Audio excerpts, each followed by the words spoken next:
Welcome back, everyone. This is MandoAllDay back with another video. And in this video, we're going to be taking a look at Punchline, the trial of Alexis Kaye. We're going to be talking about a little bit of the story, the art, and of course, if it's worth your purchase or not.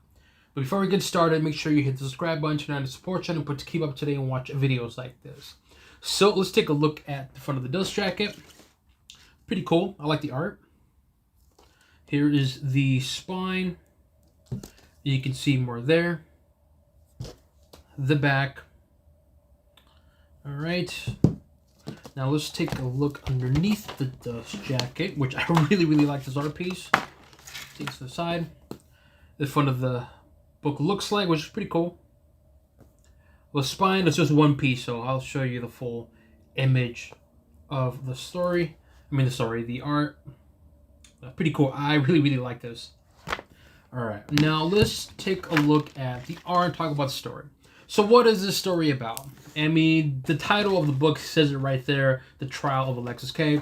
So basically, the book is mainly about, obviously, Punchline, post the Joker War event or crisis, whatever you want to call it.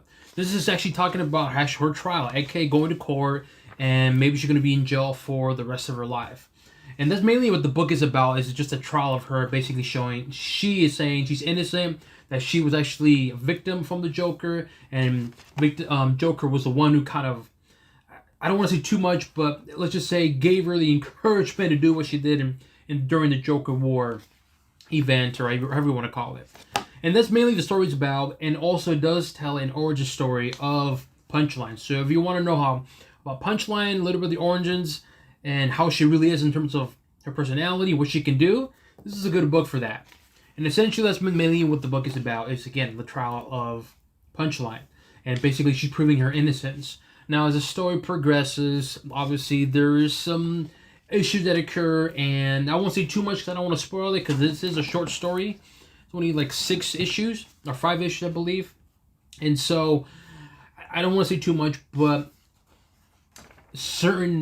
they need certain things. Again, I'm going to be very vague. I don't want to give it away, but they're going to need certain things to prove that she is crazy and prove that she is not as innocent as she was involved with the Joker War, and she is crazy as she looks like. And especially right here, you can see her. There you go. Look at the perfect image right there. So that's what they're trying to obtain, is certain evidence that's going to prove that she is crazy. And then obviously the story progresses, and you more read about the book or into the book, you kind of see what's going on. So that's mainly what the book is about. And in my honest opinion, I think the book it's mixed. I would say the first quarter of it, like maybe the first issue, maybe 2, to be honest, I wasn't really feeling it. It wasn't bad, it was just something is missing. Like, it was just kind of spinning its wheels. Like, okay, I get it. You know, she's really obsessed with serial killers. I get that. And she actually has a blog of hers who talks about serial killers, how Joker essentially influenced her.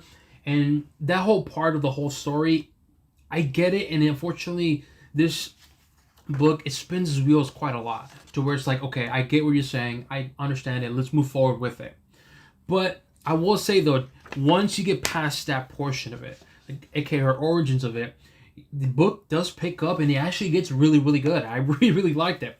And again, if you do plan on getting this book and reading it, just get past the first 2 issues. Just stick with it. Trust me, it does pick up and it does get better, especially when the trial comes. Because when the trial comes and you need that evidence, it does get picked up, and it gets really good and very interesting. And the pacing of it does pick up.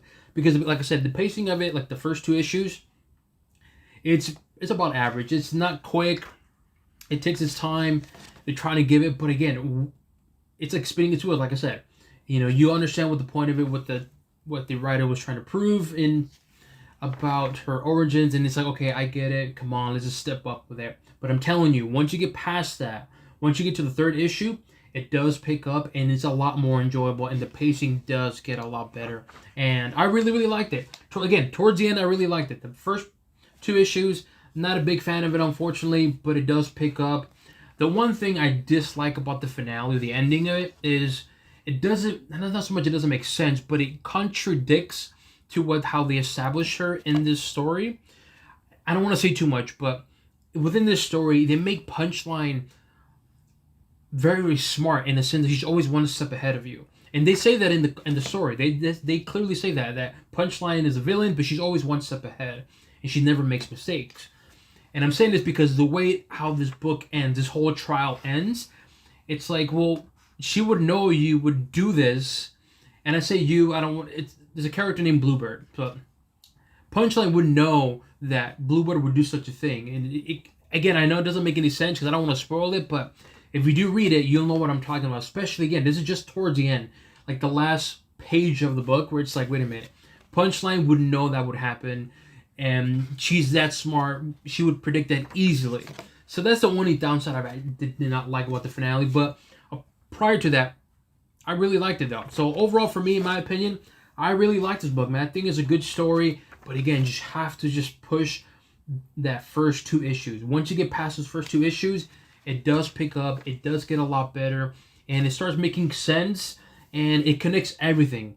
In which, that's what I like about the story. It connects every single thing. Especially everything that happens early on. Where it's basically, like this section right here, it's mainly about her blog. And this is Bluebird's brother. And he's basically obsessed with Punchline.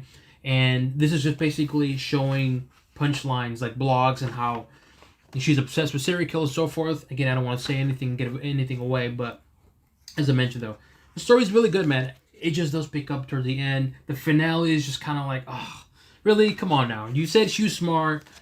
Punchline would clearly know what you were going to do. So, again, that's just me. I'm being nitpicky on it. But to me, I think this is a fun little read. It's not the best. I do like the origins of her. I think it's smart. And the way they portrayed her as really being a villain, I like that. Because when I first heard about Punchline, I thought it was just another Harley Quinn. And it kind of is. But when reading this book, they do a good job to where you hate her. Not hate her because she's a horrible written character, but hate her because, man, she's evil. Like, damn. She uses people for her advantage. And the way she uses people in this book, it's just like really, you really hate her. And that's great character development, especially for a new character for Punchline. And so, to me, I think it's a worth reading, a worth purchase. But again, just gotta pass that first 2 issues. Once you get past it, I'm telling you, it picks up. It's a lot better. Pacing does pick up. And I really enjoyed it. Just the ending on the finale. Now, in terms of the art, it's pretty clean looking, to be honest. None of the art really stood out to me. There's some cool moments here and there, but in terms of the art, it's clean. I dig it. Okay, it's cool. And like I said, there's some art here that doesn't really, it gets your attention, but everything else is kind of like it's okay. All right, it's cool with it. But the main thing here is Bluebird right there. But the main thing is going to be the story and the trial. And like I said, I enjoyed it. I think this is a fun read. And if you're kind of bored, you want to read Punchline, or if you're like, you know what, I want to know more about Punchline, I think this is a good book. This is a really good book. Gives you the origins and is a good story with it. But again, I want to preface this. Towards the end of this book, it does get better. The first 2 issues, I get it. Stick with it. So if you start reading this, you're going to be like, oh. But I'm telling you, it does pick up and it does get better. So to me, I would say for this book, I would give it a thumbs up. I think this is a good read. I had a good time with it. Just get past that first 2 issues, and you'll probably have a good time, just like me. Let me know what you guys think. Have you read this book? You plan on reading this book? Leave it in the comment section below. As always, make sure you hit the subscribe button, turn on the support channel to keep up to date and watch videos like this. That concludes the overview of Punchline, the trial of Alexis Kaye, and on to the next one.